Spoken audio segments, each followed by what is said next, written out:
This video is sponsored in part by Skillshare.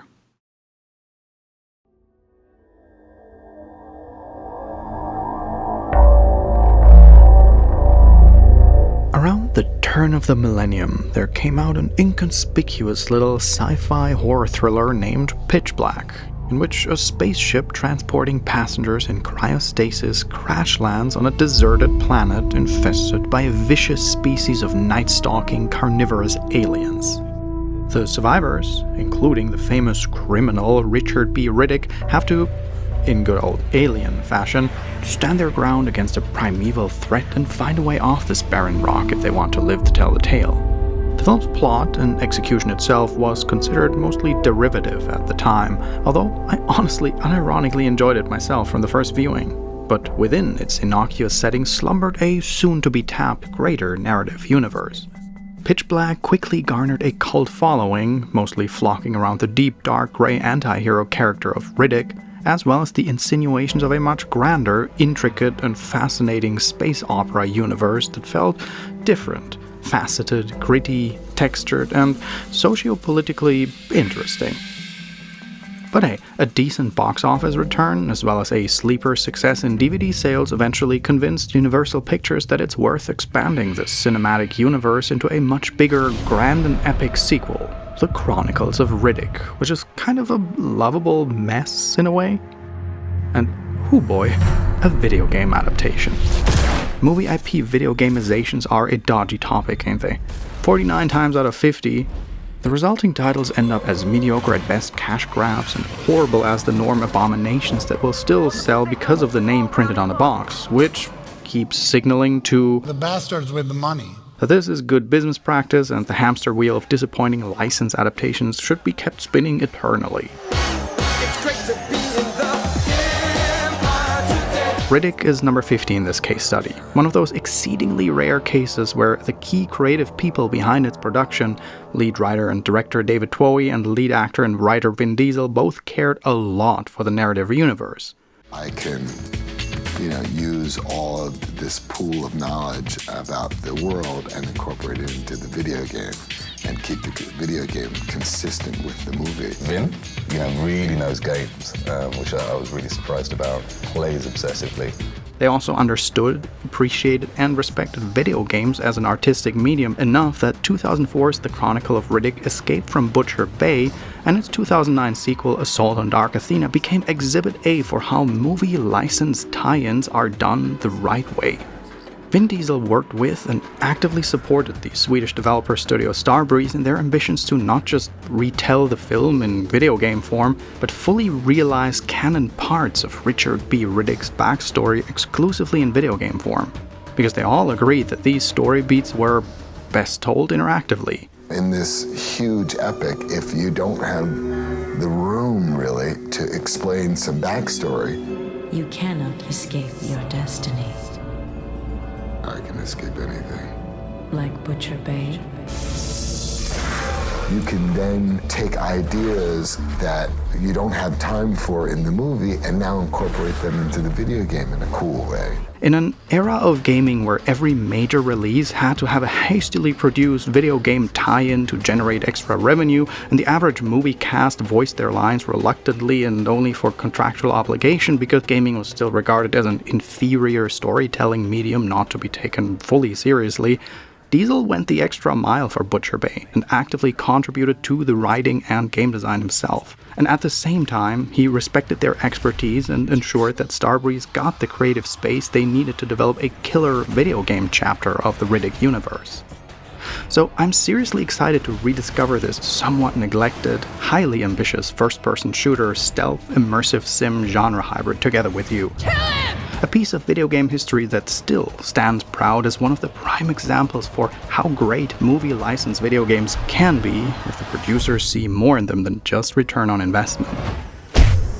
In the end, everybody bleeds the same.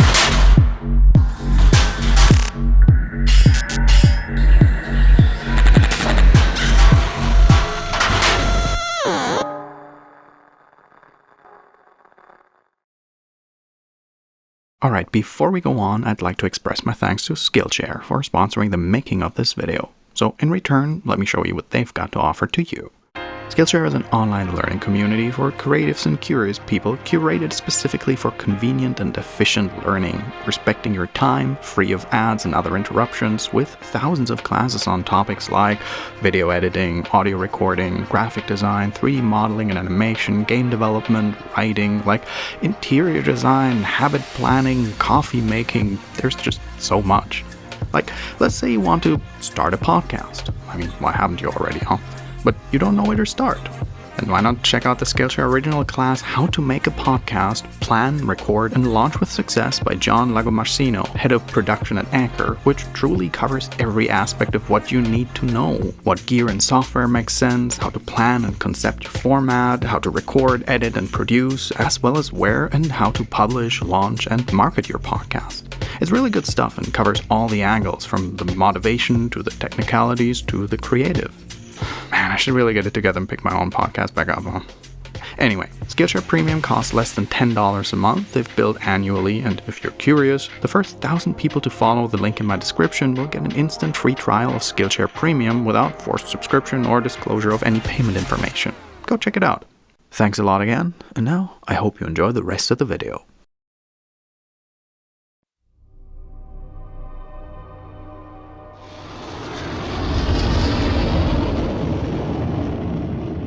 Butcher Bay, or to call it by its full title, The Chronicles of Riddick: Escape from Butcher Bay, was released in probably one of the most fiercely contested years in gaming history.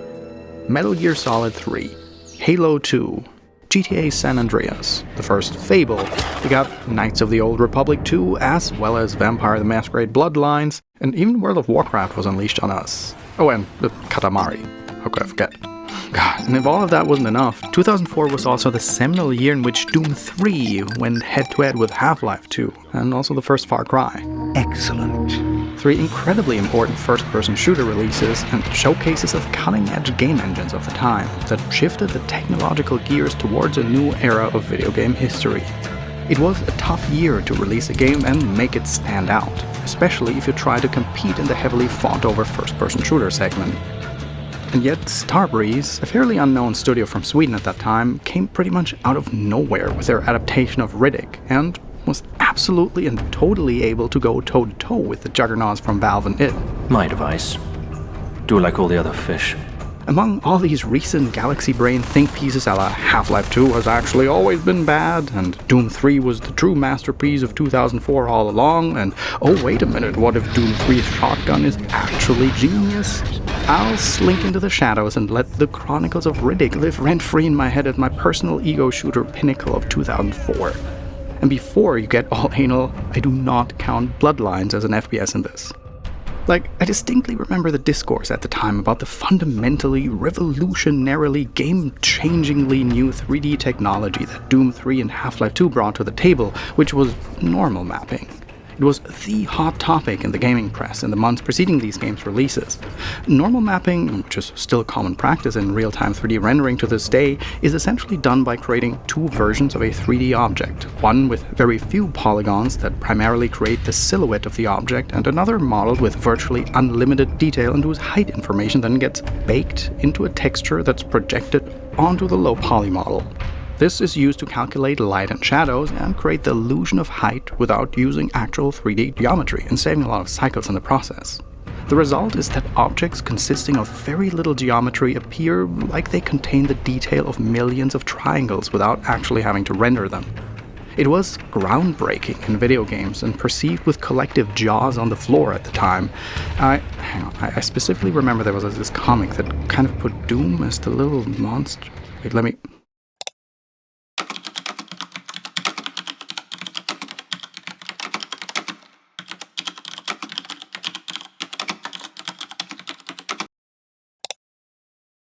Yeah, here it is. Yeah, the pretentious blowhard blob of Doom 3 boasting about its enormous technical achievements, while the stoic giant Half-Life 2 is like, yeah, I'm so good I don't really need to shoot the bullet because I get everyone's attention just because of how big and strong I am. Like, see, I'm usually not a big sucker for graphics and tend to focus far more on aesthetics in games, because technical specifications deprecate pretty damn fast. But it is noteworthy that during the big arm wrestling match of Doom 3 and HL2, Starbreeze just toasted in with its own impressive-looking in-house engine that featured normal mapping, dynamic lighting with per-pixel stencil and self-shadowing, among many other things, and all of it without making any big fuzz, just quietly creeping there in the shadows. Very true to the game's protagonist. I distinctly remember at the time being quite perplexed how the hell this game, which came seemingly out of nowhere, could just nonchalantly look so much better than the technological wunderkind the press couldn't shut up about for years before its release. It looked technically almost more impressive, and at the same time had this unique look and feel to it, like a prettier, more sprawling and lavish version of Doom 3 in a vast original setting that's aesthetically kind of new and exciting to discover in a video game. I love this game. I had played Butcher Bay start to finish twice in the past, the last time being over 10 years ago, and when I just mentioned it in passing in my video on cryostasis not too long ago, it created this irresistible compulsion to dig out, boot up, and revisit this classic again. So this is going to be the journal of my personal rediscovery of both of these excellent genre hybrids, Escape from Butcher Bay as well as Assault on Dark Athena. They both work perfectly as individual titles on their own, but at the same time, both narratively and mechanically, make up two inseparable pieces of a greater puzzle that are ideally enjoyed in direct succession. If you want to follow Riddick's story in canon chronological order, Butcher Bay is where the journey starts, followed by Dark Athena, and then you're ready to embark on the movies and other supplementary material. And you know what? This is exactly what we're going to do today. Let's transfer to the maximum security prison that no one has managed to escape to this day, and change that fact.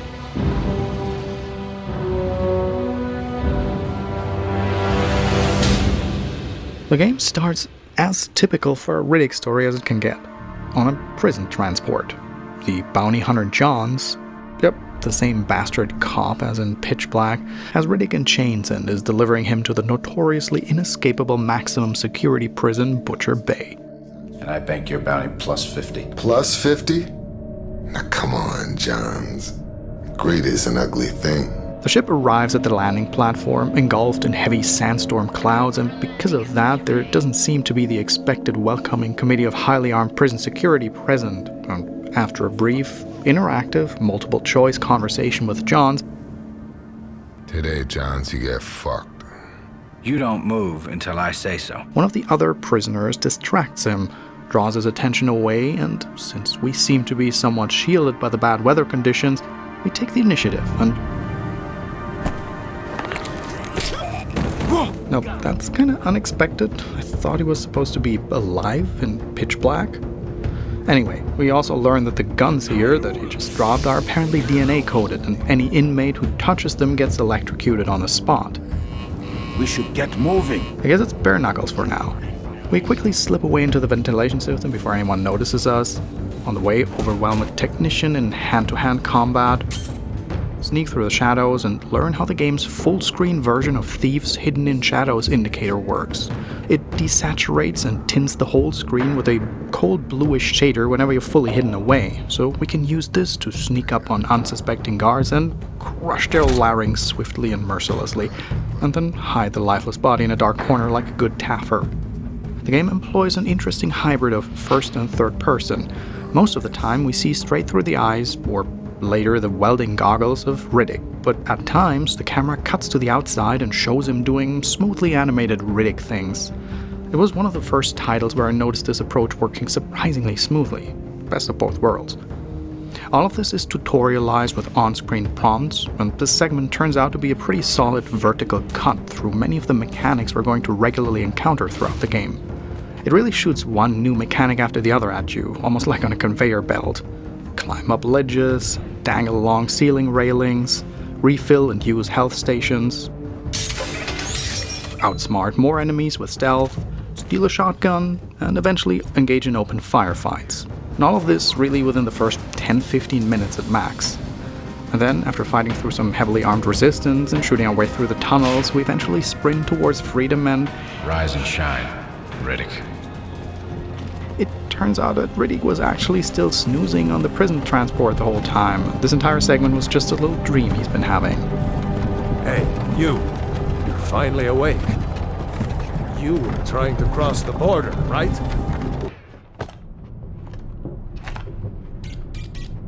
Rise and shine, jackass. I always found this little twist at the beginning a pretty cool tongue-in-cheek introduction, because it literally does the very thing that Skyrim's opening, which I just memed here, is always criticized for not doing. It makes use of every moment to full efficiency to give us as much of an appetizer of the pretty extensive difference in kind we're going to engage in across the length of the game. Usually though not in that steep of a frequency. Now, the second time around we're landing, it's pretty clear that this time, security ain't gonna be as lax and it's gonna take Riddick a bit longer than 10-15 minutes to get off this desolate rock. It's already over, Johns. Secure your weapon, Johns. And we're being escorted into the facility by Chief Prison Guard Exhibit here. The game really takes its time in good Half-Life Railway opening style to establish the air of a cinematic introduction. Credits rolling along, the orchestral music swelling up, and the vista giving you just the tiniest glimpse of the true scope that's awaiting you in this place. So check those desires right now, because you will not get out. No one has, no one ever will. And you know, the way real actors are integrated into this game, which starts shining through here, was definitely something really impressive at the time. I mean, people are still stunned when a game like Death Stranding or some David Cage stuff enlists a Hollywood actor or two these days, but back then, this was one of the paragon examples of employing a star ensemble in a video game and making it feel truly epic. Like you were actually playing a Hollywood movie and not just some cash grab license adaptation where the movie's actors listlessly read a few contractually obligated extra lines so the IP owner could make an extra buck with a half-baked shovelware game. Well, let's see. Am I still mad about before? I play Abbott. I'm in charge of the slam. Prisoner walking! It was mind-blowing at the time to be regularly watching stuff like Pimp My Ride on MTV and listen to Weapons of Mass Destruction on your Discman when cycling to school, and then suddenly having X to the Z himself be in the game. Felt kind of surreal. Nice! Like, Half-Life 2 might have had more advanced facial animations, but Riddick had cast. Besides Vin and Exhibit, there's Ron Perlman, Bang, bang, bang! Cole Hauser, and Dwight Schultz. That's Murdoch from the A-Team. Oh! Sucker! Now, one thing that definitely helps, despite not having the level of facial expressiveness a Source Engine can provide, is that the narrative universe is just made for stoic characters that barely have to move their facial muscles to convey the appropriate tone. Name's Riddick. Thinks his shit don't stink. The Riddick? But aside from that, it is also just damn fine modeling, texturing, and animation work at play here that makes those characters come to life in Butcher Bay, and even more so later in Dark Athena. This is your home. After being deloused, we're dropped off in our very own prison cell, our new home. Now this, you could say, is where the actual game starts, and it gets rolling at a much slower pace than before.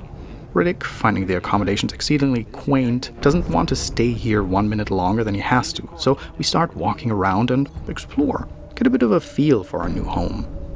It's almost peaceful. Nobody charges at us with knives and guns yet, so we just talk with the other inmates and get acquainted. You should see Haley.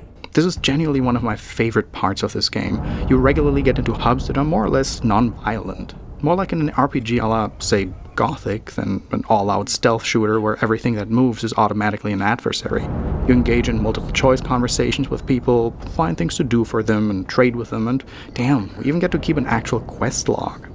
According to the developers, this game was initially planned to place an even higher emphasis on these RPG-light segments, but it's also one of the parts where Vin Diesel himself vetoed at some point and objected to how Riddick was just talking too much in earlier drafts to do the character justice. Hey, wanna buy some fresh dope? Do I look like a junkie to you? You all do.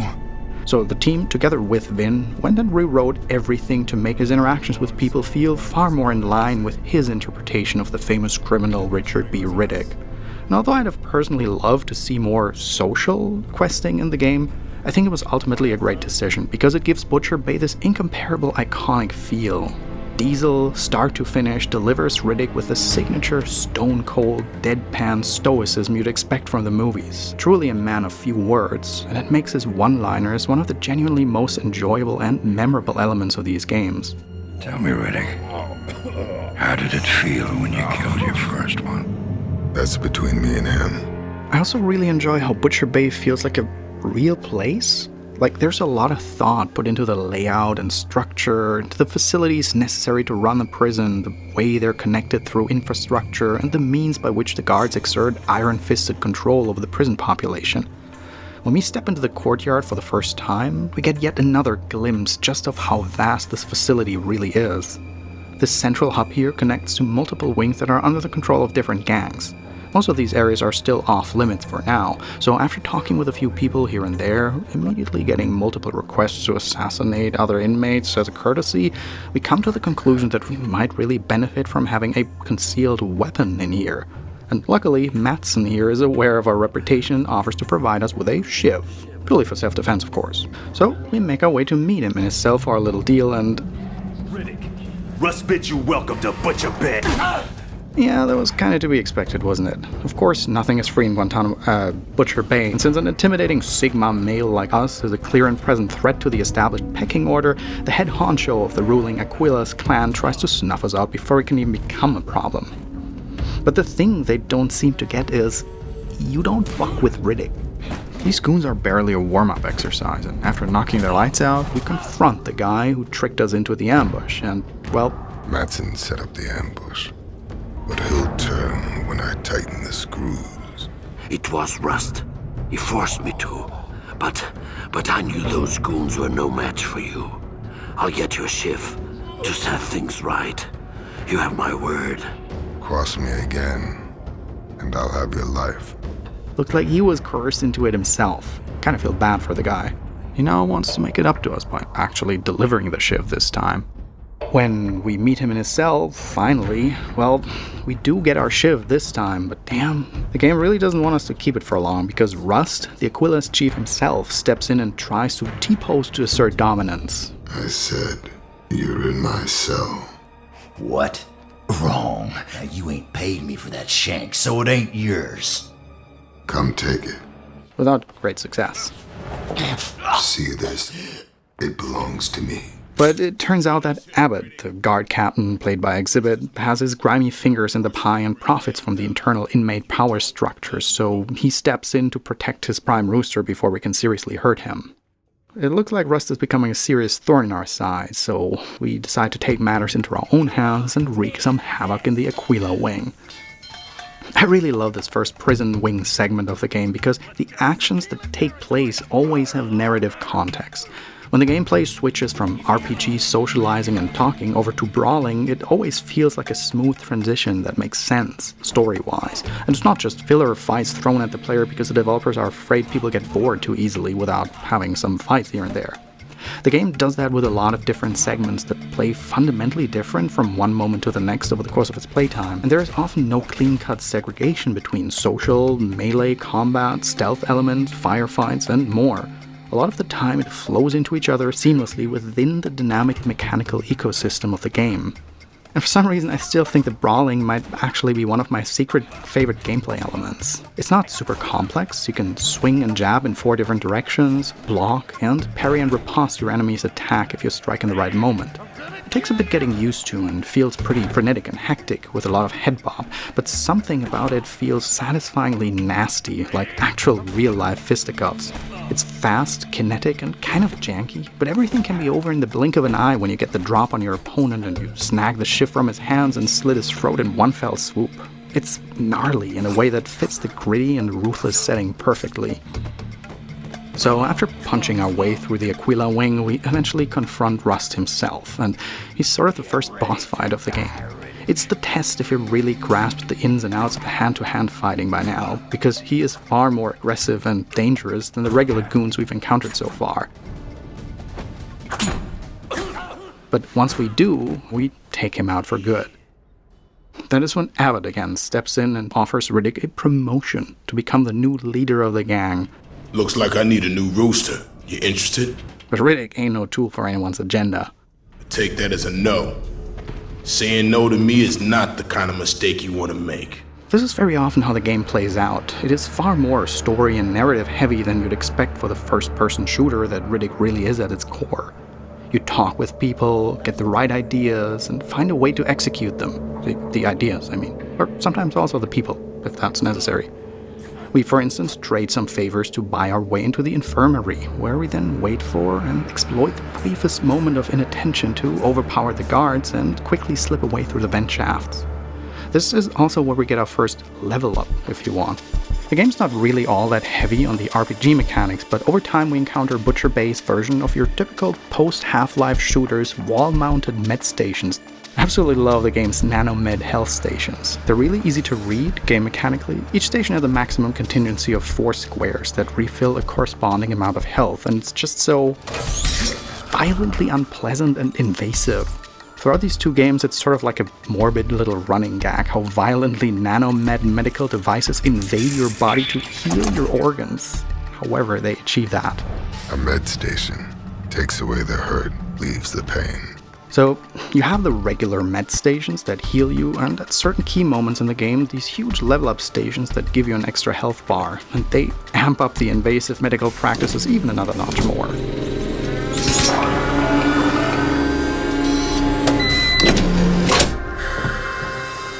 Resilience strengthened.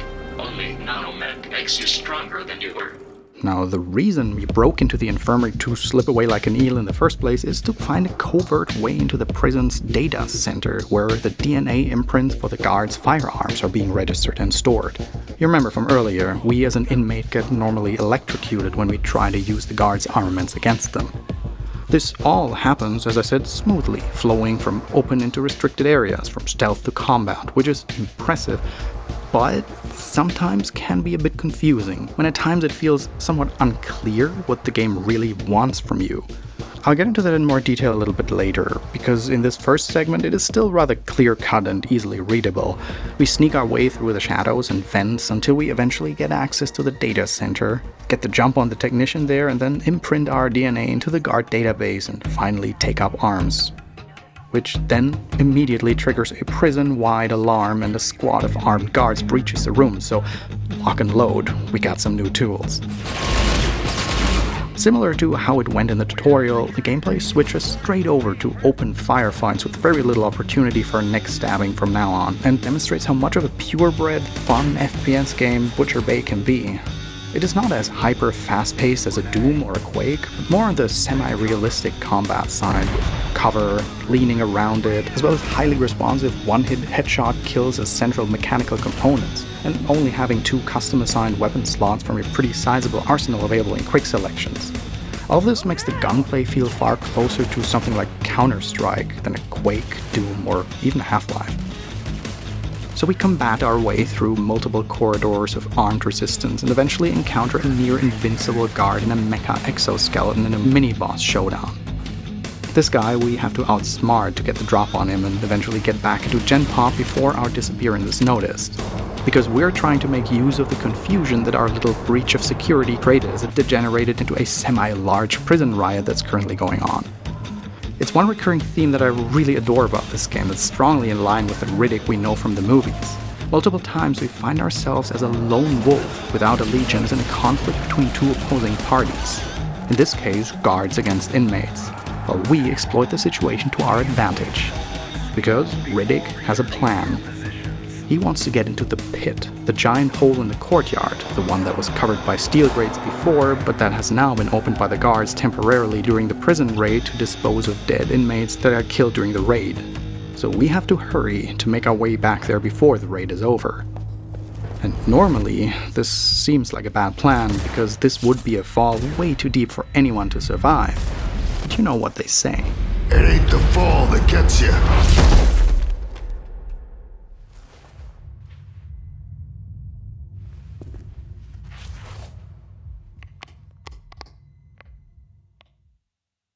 It's a sudden stop at the bottom. Riddick is not a perfect game, and it's astounding how much of a just barely not perfect game it is in almost every regard. This might sound like a bad thing, but it really isn't. Because when I say not perfect, I don't mean the things it does are executed poorly, but rather that nearly every element is just that little bit rough around the edge, the odd hint of jank here and there. Never enough to break the game, but enough to be noticeable. But this is yet another case where this imperfection in many different areas draws the spotlight towards the sheer abundance of notably good things. These imperfections also make it apparent just how central experimentation and versatility was to the devs, which is always a common denominator for the games that stick to my mind like glue.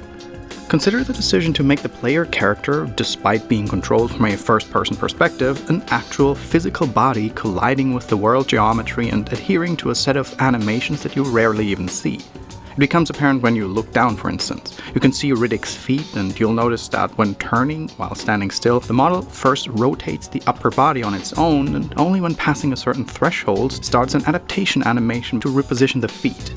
You mostly never notice this during movement, but from time to time, especially when you're trying to smoothly move around corners, it can get in the way because sometimes it doesn't perform as smoothly as in a regular FPS, for example, with players basically just a floating camera. This at times, especially in hand-to-hand combat and during more social sequences, adds a subtle level of weight and substance to the character you're playing, making it feel more like being in control of a highly detailed third-person character, but from a first-person POV. This can feel really impressive, like when Riddick automatically tilts the gun around obstacles right in front of him to add a level of believability to the shooting, but it also creates these funny jank moments and comes at the cost of sacrificing a sliver of the controllability that you get in other FPS games of that era. It is fine though, since it makes the game feel unique enough that it's more than worth the trade-off. These little imperfections across pretty much every facet of the game turn it into an impressive array of surprisingly well-executed individual elements that form a whole that's far greater than the sum of its parts. Take the upcoming era of the game, for example, the pit. The moment we get up from the fall, we can hear the people on the surface already write us off. Holy cow, I think you survived the fall! Don't worry, the dwellers will take care of what gravity missed. We were just made aware that the pit is apparently everything but safe. And yeah, you heard right. One of the voice actors there was actually John DiMaggio, aka Jake the Dog, and Smiling Jack from Vampire the Masquerade Bloodlines. What a scene, man! Woo-wee! And to add insult to injury, the mounted flashlight on the shotgun we snagged from the cushion guard got damaged during the fall, so that it now graciously warns us how it's only going to remain operable for the next 6 minutes. So we soldier on double time into the sewers and get promptly rushed by mutated zombie-like humanoid creatures that mindlessly charge at us with a carnal ferocity for reasons unknown.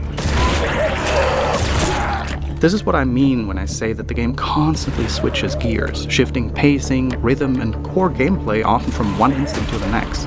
We suddenly find ourselves in a horde-like hunter-prey shooter segment that feels similar to playing as a marine in Monolith's amazing Aliens vs. Predator 2, which came out a good 3 years before Butcher Bay.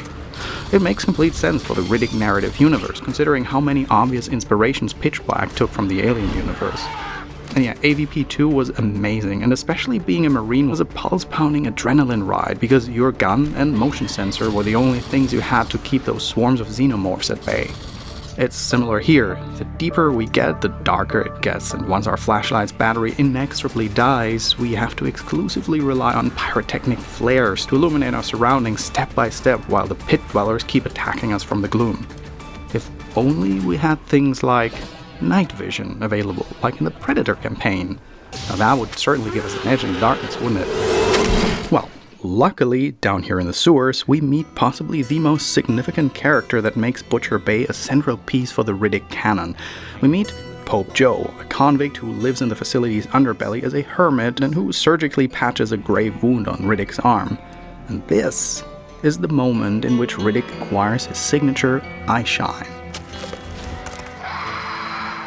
Like, I always believed, and this is also what Riddick believes himself for a long time in the movies, that it was Pope Joe who surgically implanted his eye shine for a couple of menthol cigarettes, but in actuality it was more like an awakening of his Furian destiny that later on led to the... Well, if you've seen the Chronicles of Riddick, then you know what his ultimate fate was going to be, so I'm not going to spoil it here. These are a courtesy of a slam preacher. Got him a long time ago. Cost me 20 menthols. Interesting how one chooses to remember the past. You cannot change the truth, Riddick. You cannot escape your destiny. I can escape anything. Like Butcher Bay? No matter what, the result of this fateful encounter is that from now on, we can see in the dark. Riddick's eyesight is now extremely light sensitive, which forces him to wear his signature welding goggles whenever he's in normal lighting conditions. But once we take them off, even the darkest corners are fully illuminated to our eyes, while our enemies are still tapping in the dark. What do you see? Everything. This is technically when things get really good for us. This new iconic ability gives us, theoretically, a massive advantage over unexpected guards in our way, but it turns out that it's an advantage we really need in the next section. See, this next segment, you just got your new toy and are ready to become the ultimate clandestine shadow stalker, is another one of those examples where the game shows its imperfections. We seek out an exit that gets us conveniently into the guard quarters. Seriously, Butcher Bay has really a lot of very convenient design flaws for a supposedly inescapable prison, I gotta say. Anyway, this is the section where I'd expect the game to give the player at least a bit more of a power fantasy than usual. And you can tell that the developers definitely had this in mind, introducing light switches that turn the dressing and shower rooms pitch dark and make the blinded guards clumsily tap their way to the light switch to turn it back on. This is where you're supposed to get the drop on them and easily dispose of them in the first moments with your newly acquired superhuman ability, if it weren't for the AI and level structure fiercely working against it. This first part here with the eye shine, I've had to replay over 10 times until the guards were in a constellation that made it possible to get the drop on one without alerting the other, and especially coming straight from playing Splinter Cell at the time, the constant illogical detections I encountered felt surprisingly frustrating rather than empowering. The thing I've noticed is that Butcher Bay feels far more like a purebred stealth game a la Splinter Cell than it is in actuality. The developers stated in interviews that they made it a priority to ensure that every non-scripted segment of the game is completely solvable by stealth exclusively, but I find it rather impractical to achieve that in many areas. One of the reasons is that the guards have an extremely sensitive detection AI without any buffer time at all. You can sometimes be super far away, only half illuminated, and they still only have to peripherally spot a single pixel of you and will snap straight into full-on aggro mode in a split second, which can feel cheap at times. What I want to say with that is basically, well, okay, a little tip I want to give that might help you avoid some confusion and frustration if you play it. The moments where it feels like the game is clearly signposting that it wants you to play stealthy while being sometimes ridiculously difficult to pull off, while going in guns blazing works surprisingly fine, while often not feeling contextually right. Like in this part of the game here, we traverse the guard quarters to get the drop on Abbott, right after we got our eye shine ability to see in the dark. It 100% feels like going loud shouldn't even be an option in the guard quarters of one of the most secure prisons in the galaxy. But it turns out that large parts of the level design and enemy placement in this area simply don't allow for a stealthy solution without deliberately constantly cheesing the game's AI and engine. And that's really not conducive for immersive play. Maybe it was just me, but what I'm saying is, don't insist too hard on Butcher Bay always pedantically having to be 100% stealth when it seems to imply it, and embrace it sometimes being a straight-up shooter when that's the far less frustrating solution to a situation, and just sometimes don't look too much at ludonarrative coherence, and it'll make the experience a lot more fluid and enjoyable in the long run. That's all. Because funnily, even if you end up blasting your way loudly through the guard quarters, Abbott himself will still be completely unsuspecting when you get to his apartment's intercom, so that it leads to what at the time feels like the final battle of the game. I got a package. Finally, must be my new rifle. Enter. But is this plan really going to work?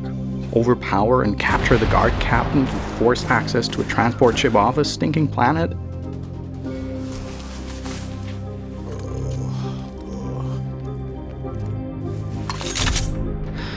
Of course not. Fucking Johns here has the third eye and pops up to be the fly in the ointment again. And Prison Warden Hoxie is everything but amused at our breakout attempt not even a day after our arrival, and decides that he should have put Riddick in a higher security section of the facility. Why not do it straight up, huh? Just working my way to the top. Even more reason for me to bury you deep. I'm sending you to the mines, Riddick. I expect things could get ugly. I'll be disappointed if they don't. A bit earlier, I talked about how the tutorial section, the little slumber Riddick had before actually landing on the planet, served as a near-perfect vertical cut for the different types of gameplay you engage in across the length of the game, and you know what? I think I want to revise my statement, because Riddick has a very interesting ludonarrative structure, namely that its progression is arranged in concentric circles of what the tutorial segment is the first, smallest, innermost ring. Take the opening segment, which begins with an introductory cinematic, then puts you in control of a small area where you move around somewhat freely and, very briefly, engage in conversation, until you find a loophole to slip through the security and use the prison's infrastructure to your advantage. From there, the game flows into a stealth/low-profile combat passage, which then seamlessly transitions into all-out gunplay until we make our escape attempt. It gets intercepted in one way or another, and we end up in a larger, more secure part of Butcher Bay, the next, bigger, concentric circle of the narrative loop. Structurally, the entire segment from the moment we arrive in our cell until the boss fight against Abbott is extremely similar. We start out in a non-combat area, engaging with people socially, until we find a way to slip through the security, and into the shadows, manipulate the facilities to our advantage, and eventually end up in all-out firefight with whatever the game throws at you. The biggest difference here really is that you're facing the horror movie-like segment of the pit against the dwellers, but technically it's really just a different flavor of stealth is not an option, all-out firefights. And it equally ends with an unsuccessful escape attempt, followed by Hoxie throwing us into the next level. The mines in this case. And this new overarching chapter is probably my favorite part of the entire game. This even more hopeless underground layer of Butcher Bay, if we look at it under the game design microscope, once again follows exactly the same pattern as the two previous acts, only on an even grander and much more interesting scale. It begins, as always, with an introductory cinematic in which we get our first glimpse of the area, a sheer, never-ending vertical shaft consisting of endlessly stacked modular, cube-shaped prison cells. It's such a surreal, breathtaking construction in which people are being processed like crates in an Amazon warehouse, forced to unpaid, hazardous, de facto slave labor for some faceless government or corporation, and anyone who steps out of line gets discarded without trial. Oh man, no.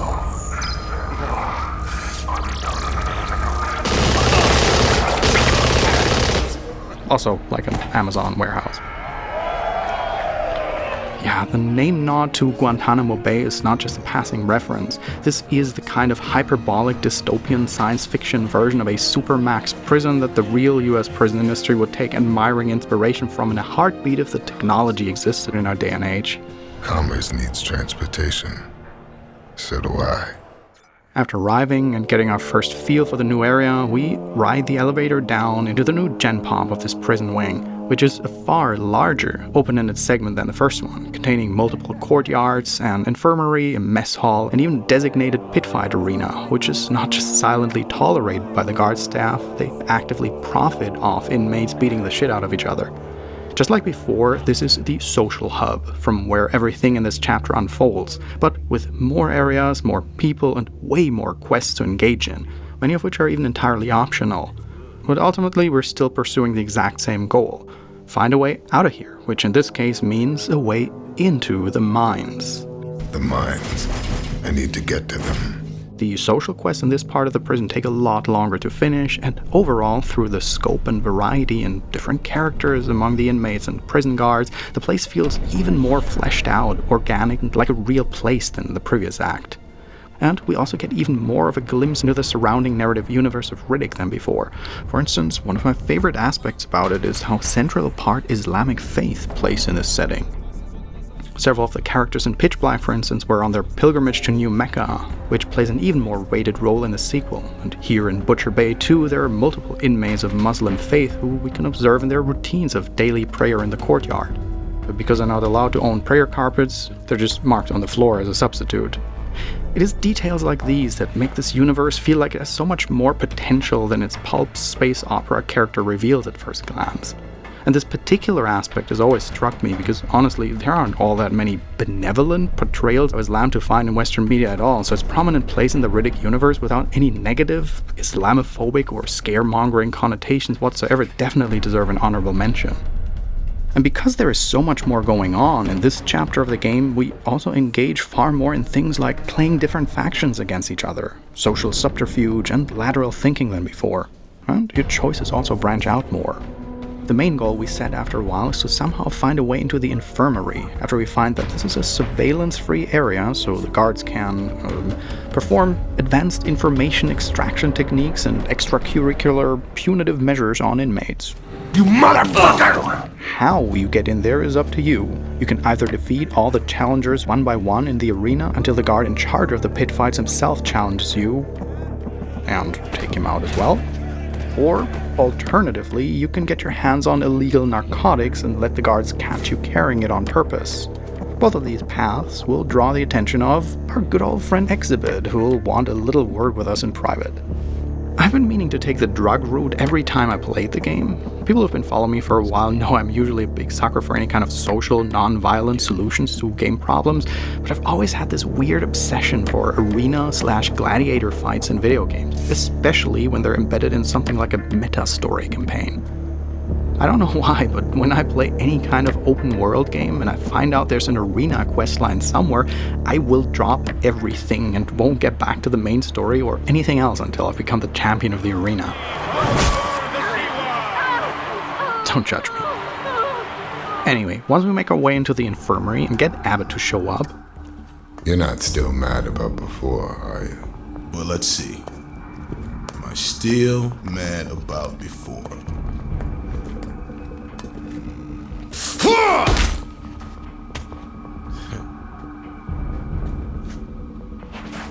You done, Abbott?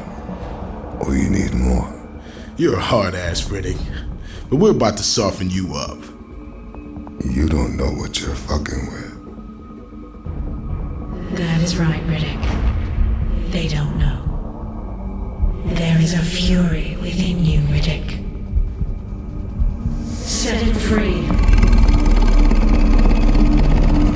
Riddick unleashes some untapped primordial power in him, which is another part of the greater Riddick mythology, setting up central story events in the later movies. We take out the guards and, one more time, fight Abbott in a final face-to-face confrontation before he finally put his lights out for good. Riddick's goal was to steal his high-level security card, and that marks the milestone where we finally break out of the social hub and slip away into restricted areas on our path down towards the mines. So from talking, scheming, and questing, we seamlessly once again move over to heavily interspersed sneaking and combat sections, worming our way through ventilation shafts and heavily guarded corridors. In this part we also find the amazingly useful stun gun that quietly shoots charged electricity bolts and stuns opponents for several seconds, which gives us a window to rush up to them and take them out for good.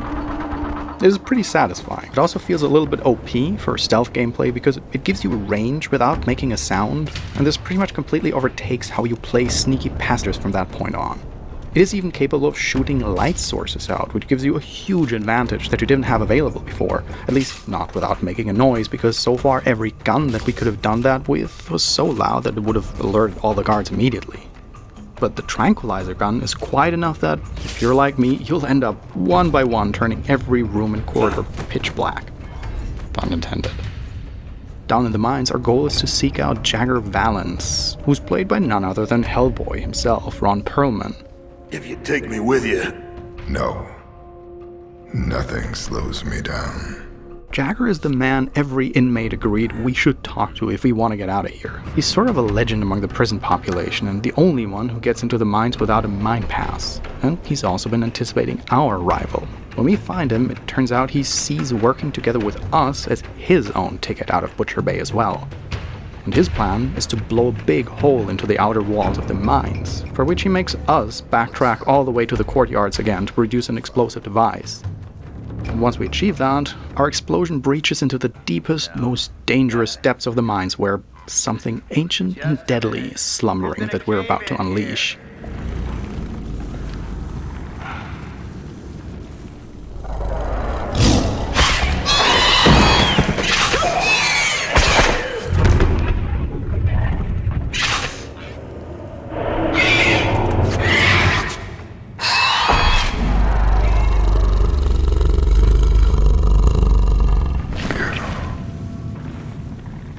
So, pretty much identical to the previous narrative ring, after starting out in a social hub, we discover and make use of a means to slip outside of the surveillance network, from where the gameplay divulges into a hybrid of stealth and combat if necessary, and once we get through that, we escape into a deeper, forgotten part of the prison that nobody dares to venture into because of the dangers it harbors. And that's again where the game turns into hunter-prey mode, unleashing a primal feral entity on us. This time around, the monsters we face are even closer to the creatures Riddick and the other survivors face in Pitch Black. But ultimately, this segment once again plays extremely horde mode-like.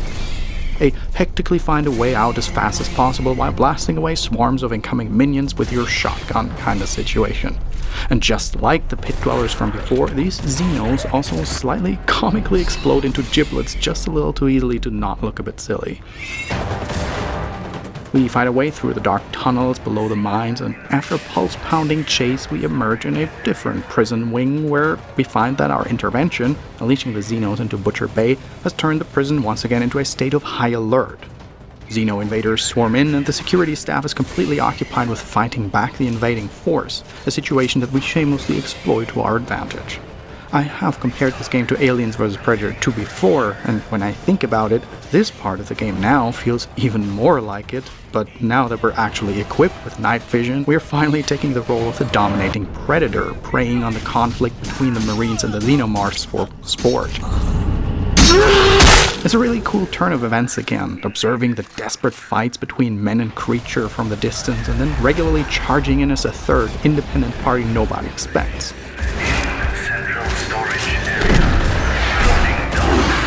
And since we're talking about the concentric parallelism of the different acts of the game, after gradually upping the ante even more, leading into tight and engaging, purebred first-person shooter gameplay for a good while, the chapter eventually culminates in yet another escape attempt. At this point, after a massive confrontation with a boss enemy in a chain gun fight, it feels very climactic. It feels like the end of a long and arduous journey, and it certainly had me fooled, not just the first time around that this might actually be the end of the game, but... You're always trying to ruin my paydays, Riddick.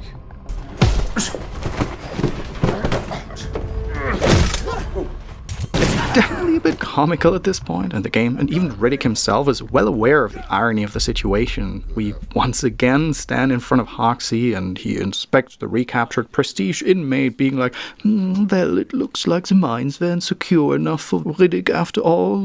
I guess we'll have to put him in an even more secure facility, which I just so happen to have at the ready. Like, after destroying half the facility, killing dozens of employees, including the goddamn guard captain and also multiple inmates, hijacking prison armament and a spaceship, multiple escape attempts, and also indirectly causing the death of dozens of Butcher-based personnel in just the short time we arrived, and considering how it's regularly shown how any other inmate gets executed on the spot without trial if they just sneeze half a decibel too loud, you'd expect that Hoxie would just be like, I've had it with you, Riddick. Gods, shoot him.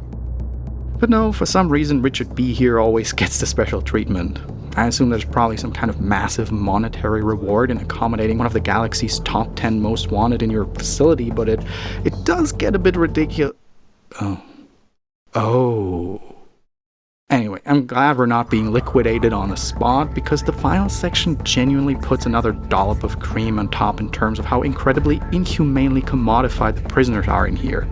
In this final cyberpunk wing of Butcher Bay, we're being put in eternal cryosleep and are only allowed 2 minutes of daily defrosting for guild-mandated exercise time. This is your right as a guild prisoner, and your only right. And yes, this final chapter of the game is again structured very similarly to the previous acts, albeit for the first time in a much smaller scope than the grand third chapter. It's more of a short and explosive final culmination. During our 2 minute of daily exercise, we have to observe the regular patterns and eventually discover our loophole. By hiding away in one of the coffins of the other inmates without being sedated ourselves, we eventually manage to arrive in the huge storage hall while awake and slip away into the facility. This is basically Riddick's absolute kryptonite, because everything here is brightly illuminated into the last corner and guarded by extremely sensitive, highly armored automated sentry bots. The high-tech space station technology here always reminded me kind of a Death Star in Star Wars. But yeah, we punch our way through droves of little police bots and do what Riddick does best. Escape through ventilation shafts and sneak up on security personnel from behind until we eventually get our hands on our own exoskeleton. I mean, I've been speaking about aliens a lot, haven't I? The final stealth combat section of the game culminates in this all-out mechanized mayhem, and we waltz through a pretty lavishly decorated section of the prison that we haven't been in before. This piloting a mech section is probably one of the best and final microcosms of how the kick-ass quality and enjoyability of Escape from Butcher Bay peacefully coexists with its trademark brand of Eurojank.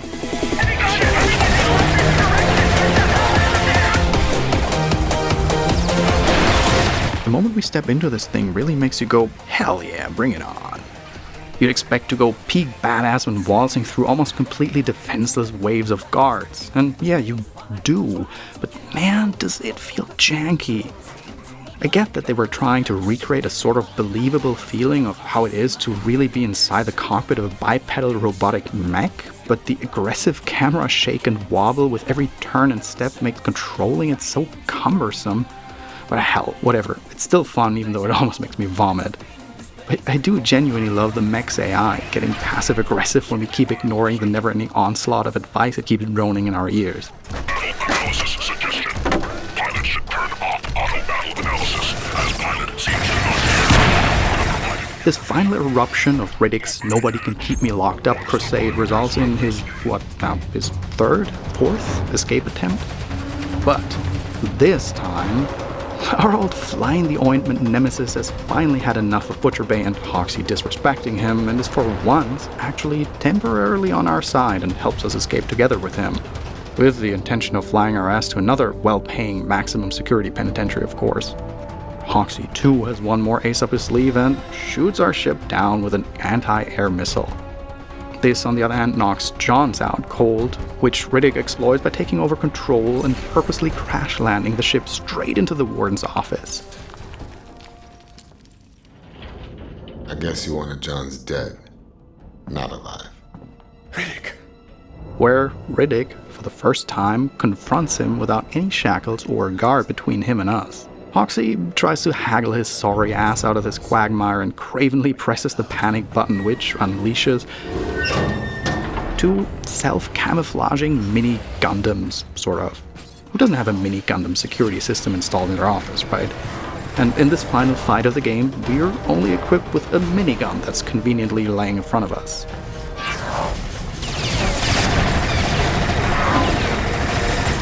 This feels like a much more interesting fight at first, to be honest, than it really is, but it turns out to be more like a battle of attrition, patience, and just constantly seeking cover while keeping the mechs under fire before they decamo and unleash their gunfire on us.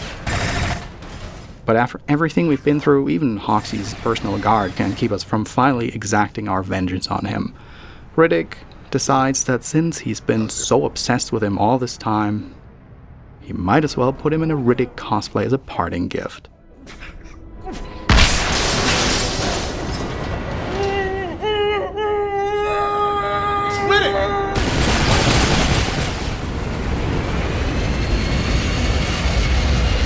You know, John, statistically, takeoffs are the most dangerous. No shit. I thought you said landings were. Yeah. Guess it depends on who you have at the control.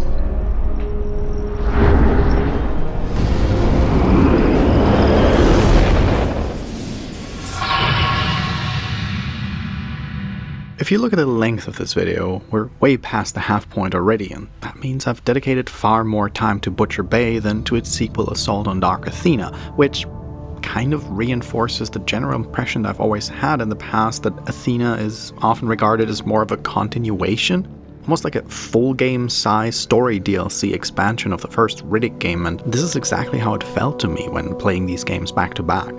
Especially since Dark Athena is delivered with Butcher Bay in one joint executable, and it strongly insinuates that you should start with the first game. So even Starbreeze seems to, at least in part, see it that way. And this is certainly not a bad thing. When comparing these two titles directly, what struck me was that Dark Athena feels overall far more polished and less janky in its moment-to-moment gameplay, especially when it comes to the stealth sections. Most of the intended covert segments achieve that far more comfortably than in Butcher Bay, due to, for instance, better balance and overall smarter level design that ensures that each playstyle, covert or guns blazing, makes sense and feels no more or less rewarding or challenging than the other, as well as massive improvements in enemy AI. Enemies' reaction time feels far more reasonable. I've encountered way less of the cheap, aboard guard on their 6th hour of patrol duty switches to hyper-aggressive Rambo mode in 0.01 seconds after seeing only the tip of your elbow poking out 100 yards away. Problems I kept being haunted by in the first game. All of this, and a lot more quality of life improvements, make playing Dark Athena the far smoother, more polished experience. It is still made from pretty much exactly the same building blocks as the predecessor, albeit in a slightly different distribution. The developers toned down the social hub RPG light elements, for instance, and focused far more on adaptive, immersive sim-style gameplay that, again, seamlessly flows from quiet, stealthy passages into all-out action shooter segments, and the story campaign is overall even a tad more linearly structured. The single-player campaign picks up pretty much immediately after the end of Butcher Bay. Riddick and Johns are still adrift in cryo-sleep aboard the ship they escaped the prison colony with, when somewhere in the outer, unpoliced rim of the galaxy, they get intercepted by the Dark Athena, a colossal space hulk operated by a band of mercenaries turned pirates that captures and outright devours space traveler vessels whole, taking their passengers captive and lobotomizes them to turn them into man-machine hybrid drone soldiers. The entire setting exerts a strong Giger-esque horror vibe with a touch of existential dread. The Borg-like drone soldiers used to be innocent, unassuming people who've been violently transformed into automated or on-demand remote-controlled cyborgs. It's a really terrifying notion. These mindless humanoid automatons robotically patrol and stalk the dimly lit corridors of the Dark Athena following a simple algorithm. But when they spot you, a human operator in a remote surveillance room responds and manually assumes direct control of the drone, its headlights turning bright white and its movements shifting to being visibly more animate. It's easier to hide from the ones with the red light on the face, because the ones with the white light can see you with their flashlights. They can talk too.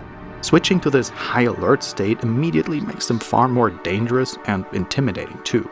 In hunter mode, they're suddenly able to see into the darkest corners and crevices and exit the common patrol patterns to actively stalk and hound the invader. This strongly incentivizes players to avoid getting noticed at all costs, far more than in Butcher Bay. One of the multiple ways in which Dark Athena, much better than the predecessor, encourages players to fully embrace the darkness. Assault on Dark Athena consists of a good number of stunning and highly memorable set pieces, like the vertical cargo shaft composed of a maze of wall cubes we have to scale with sentry guard searchlights on the opposite side scanning for intruders. It is just one of many incredibly cool segments of the game that boast stark visuals and inventive gameplay ideas and are usually over in a heartbeat before the game moves on to the next impressive scene. This is one of the big strengths of especially Dark Athena. I've talked about the difference in kind quite a bit in the previous chapters, and it's really striking just how often Starbreeze switches up not just the pacing, but literally the core engagement from scene to scene in order to make things never get boring. The first half, maybe 2/3 of Assault on Dark Athena, where Riddick plays hide-and-seek with the ship's company across the ventilation shafts, as always, and stalks the shadows of the vessel to find a way out of this predicament. The scenario, especially with the game being a first-person shooter, gave me heavy flashbacks to the wonderful classic FPS masterpiece Star Trek Elite Force by Raven Software, in which you face an invasion of none other than the infamous Borg. When it comes to its place within the Riddick canon, I'd say that this chapter is somewhat less mandatory than Escape from Butcher Bay. Like, the first game features the seminal moment when Riddick acquires his signature eyeshine and when his prophetic spiritual connection to his ancestral fury and lineage awaken for the first time, and it also portrays how he achieved the reputation of one of the most notorious prison breakers in the galaxy. Whereas the events in Dark Athena feel more low-profile and personal in comparison. You don't need them as vitally as a cornerstone of the canon mythology, but they add some genuinely nice bits of character progression. There's this interesting duality about the character of Riddick in both movies and the games. Within the eyes of the law, the powers that be, and of anyone who's heard of him through hearsay, he's clearly established as the bad person. He is a criminal, bad. He's killed people, bad. And especially in Pitch Black, he's deliberately framed very close to black on the moral grayscale meter. But yet, his actions never really confirm him being a truly bad person. He's opportunistic and clearly driven by a personal agenda, acting remorseless towards anyone who crosses him and his goals. And those who directly act against him pretty much always turn out to be representatives of oppressive imperialist forces in one way or another. So Riddick is pretty much an embodiment of an ACAB mentality, individualist and clearly adhering to his own surprisingly strict moral code for such a textbook, chaotic, neutral character. He never directly threatens nor harms, and even oftentimes protects those that are helpless if it won't put him at a disadvantage. And this is where Dark Athena comes into play. He willingly joins forces with anyone who shows the will to fight in the face of overwhelming adversity, especially when they're at a disadvantage and innocent, i.e. kids. Similar to how he becomes a mentor figure to Jack in the movies, he meets Lynn, the escaped daughter of one of the prisoners on the Dark Athena, who has been successfully slipping away from the pirates long enough to become a ship-known stowaway and learn to successfully evade the drones. Monsters, as she calls them. And Riddick, without hesitation, forms an unlikely alliance with her, working together and protecting her whenever she needs his help. The monster? That monster's gonna be with you till the day you die. Don't be afraid of it. In time you'll understand how to use it. Control it. Harness it. Unleash it. I can be a monster too. Which she rarely ever even needs, as it turns out.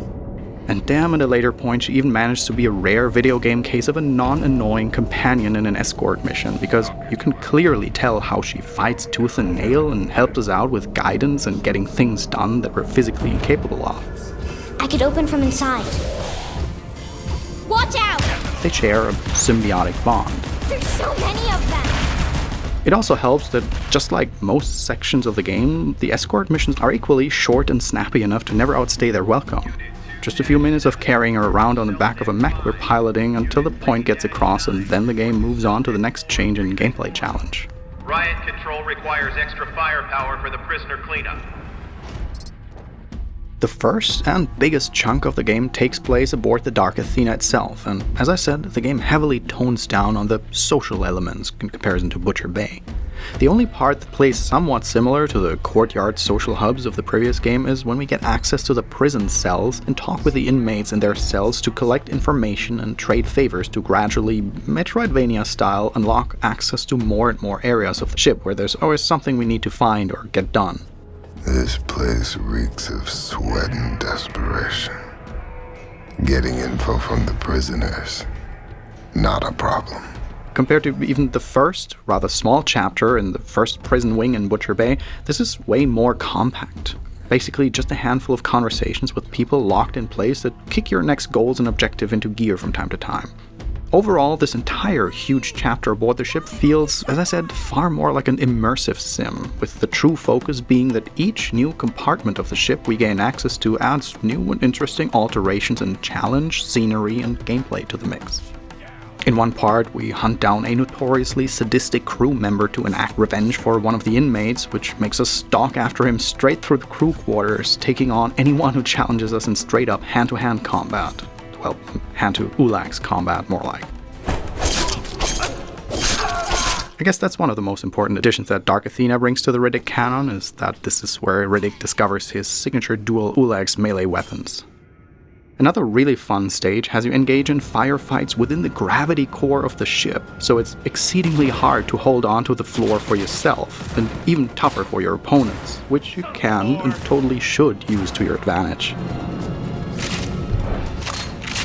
And of course, you guessed it, eventually Riddick will gain access to the control room from where the drones can be manually controlled and uses the pirates' own medicine against them. It puts such an interesting twist on how you carry yourself, because now you literally don't have to care for your own life energy anymore because the drones are disposable, and once you get shot down, you just switch over to the next one. It's really energizing and satisfying to see how, after staying in the shadows for the lion's part of the game, once you hijack the drone control, the central nervous system of the Dark Athena's security, if you will, everyone on the ship completely panics when they're being overrun by their own army of lobotomized automatons. And in stark parallelism to the first game, we also, of course, eventually hijack a Robo-Warrior exosuit again in this game, and even leave the airlock to engage in stunning fights outside of the ship's hull. And just like with a lot of the gameplay aspects that have been drastically improved from the first game to this one, controlling the mechs here finally feels really good, smooth, intuitive, fun. No more over-exaggerated head bobbing that makes movement and aiming borderline unplayable. It's really just enjoyable and engaging, a massive improvement over the first game. But yeah, after fighting our way through the Dark Athena's corridors for a good while, we eventually face its captain, Rebus, in a face-to-face duel, which is another one of those moments that heavily feel like the final fight, the toughest melee encounter so far against the very leader of your adversaries.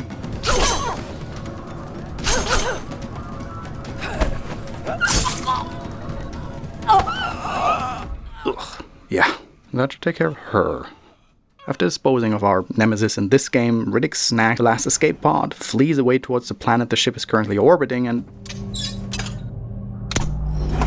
Ejection cannot be aborted from this point. Nope. Shoot. Realized that he fucked up big time. 2, 1.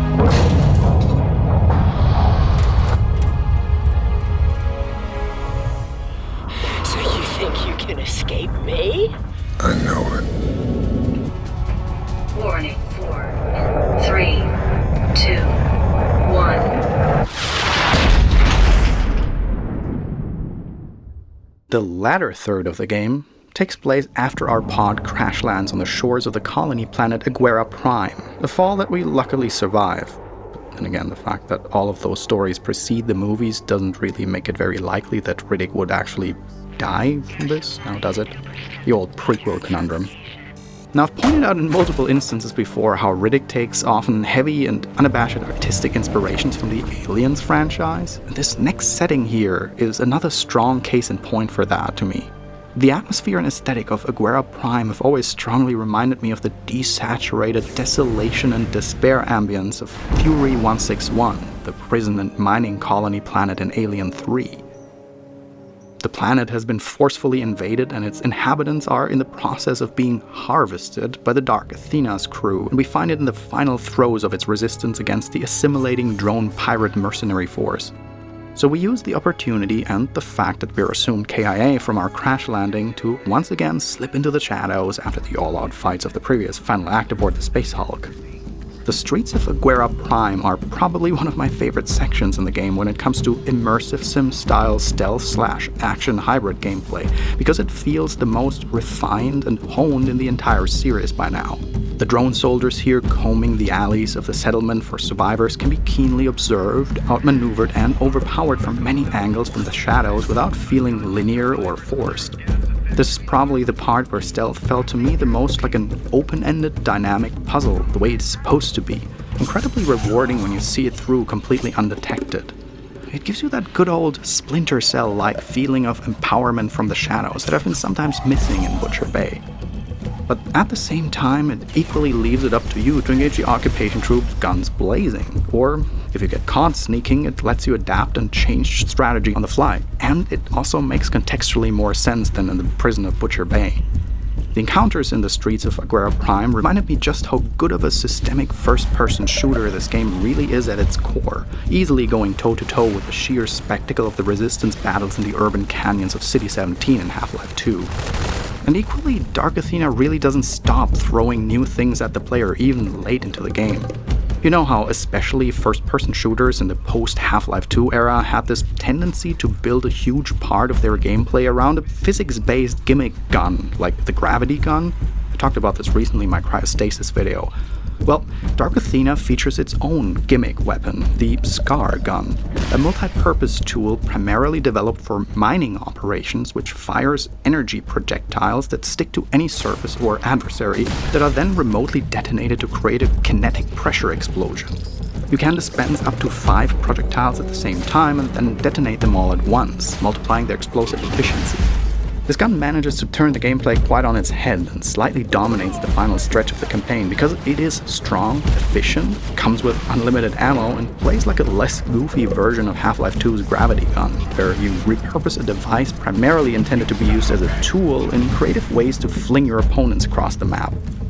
It is a ton of fun, and I find it so indicative for the highly diverse and experimental nature of these games that a feature like this, which most developers would have probably given you in the early parts and built nearly their entire game around, Starbreeze chose to drop this weapon as what it is, a gimmick, and hands it to you in maybe the last 1/8 or so of the story campaign.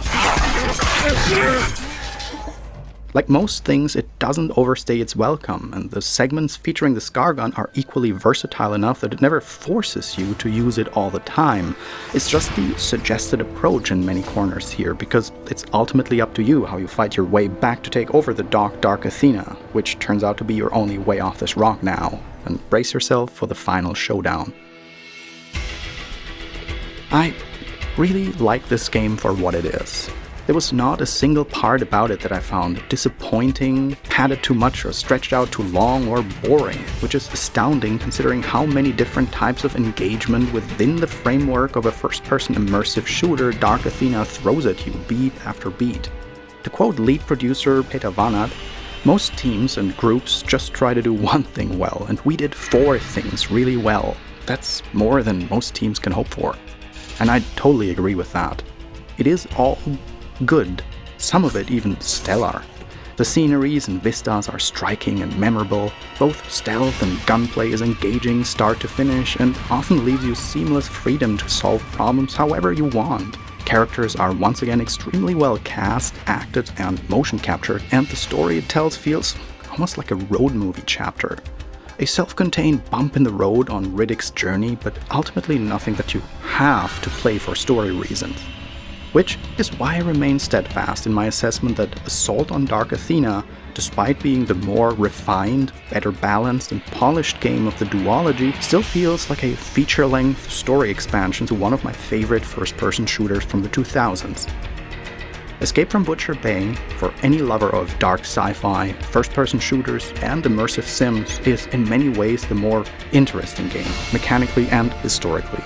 The must-play of the duology, but if you've beaten this charismatic, imperfect masterpiece and still feel like more, Assault on Dark Athena is the perfect chow to assuage that hunger. Now the monsters have something to fear.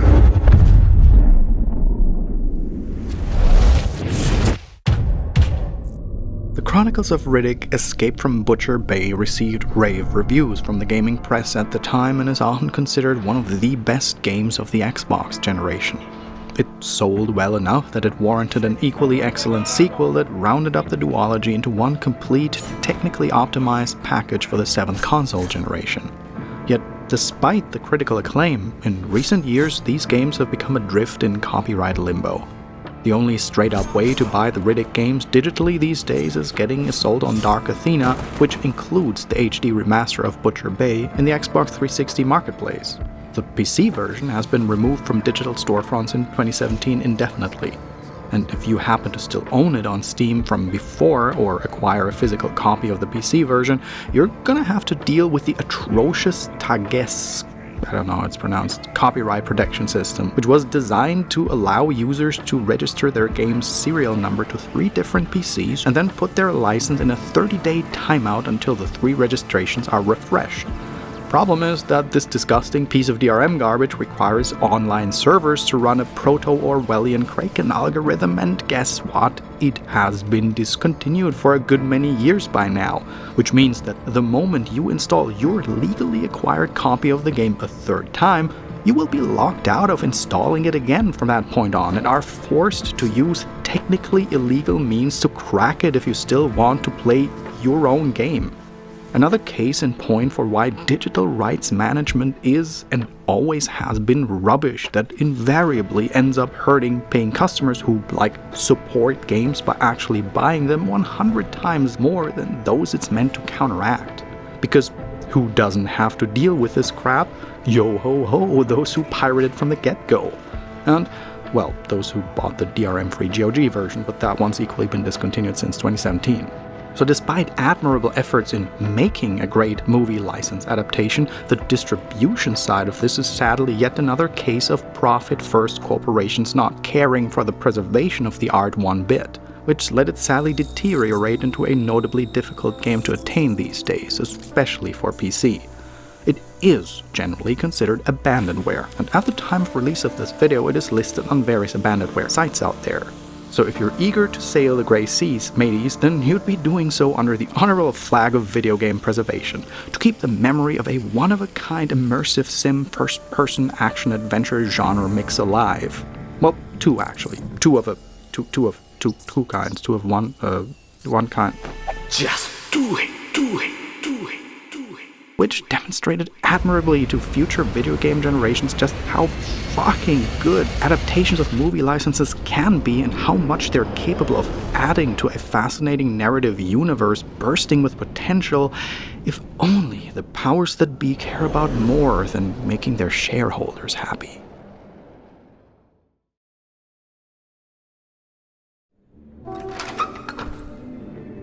The RIDDCK games, as I've said, have been removed from digital shelves for quite a good while now, and even if you get your hand on them, you might still run into trouble with the deprecated DRM system. So at this point, the simplest way to acquire both of these games on PC is through abandonware. I am going to list some sources that host abandonware versions of the games, which you can grab and play, but at your own risk, of course. In case you're wondering about the legal ramifications, I've also linked a document in the description with a little overview on the current situation and why game publishers are actually shit their pants scared to ever act on client, meaning player-side use of abandonware on a legal basis. In the end, it's 100% up to you to decide how chaotic good your alignment is. For those who have discovered me through this video, hey, I'm Ragnar, and on this channel I mostly cover old games, horror games, indie games, or combinations thereof, and I try to bring attention to video games that have fallen into obscurity at some point and indie games that I think deserve your attention. In today's credits segment, I'm showcasing footage of me playing Golden Light, a procedural, dark comedy horror first-person shooter, which is an absolute phenomenon, one of the weirdest and most surreal mind-benders I've ever played, a game in which you constantly question your sanity and delve into an absolutely unique kind of anxiety, because down in the bizarre meat zone, it's a prop hunt where the props actually hunt you, and where all your weapons are edible. Golden Light is a horror roguelike that feels like a David Lynch meets Vaporwave fever dream while you're ODing on acid. It's available on Steam, and you can find the link, and a couple of free Steam codes as long as they're hot, in the description. Now, the work on these videos and the financial support of everyone who partakes in making them is in big parts crowdfunded. If you'd like to help us shed light on more forgotten and overlooked titles in the future, then why not consider dropping $1 or $2 over on my Patreon? It gets you access to high-quality Vimeo versions of my videos, 1 to several days early, as well as the chance to immortalize your name in the credits here. Your help really makes all the difference, so thank you for considering.